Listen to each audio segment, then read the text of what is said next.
Are you sure you're doing IVs correctly? A lot of nurses aren't.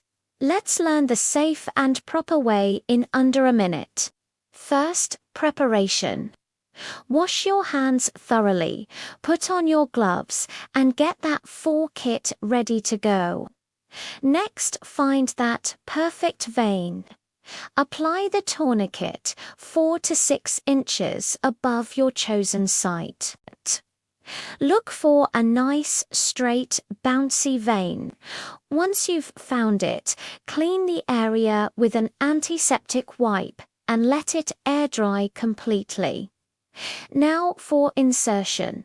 Hold the catheter bevel up at a 15 to 30 degree angle. Puncture the skin smoothly. Watch for that blood flashback. That's your green light. Lower the angle, advance the catheter just a bit more, then slide the catheter off the needle into the vein. Finally, secure it. Release the tourniquet, attach your tubing, and secure the 4 with tape and a transparent dressing. Flush the line to make sure it's patent. Always calm your patient and double-check your work. Like this video, comment more nursing skills, and subscribe for more quick tutorials to ace your exams.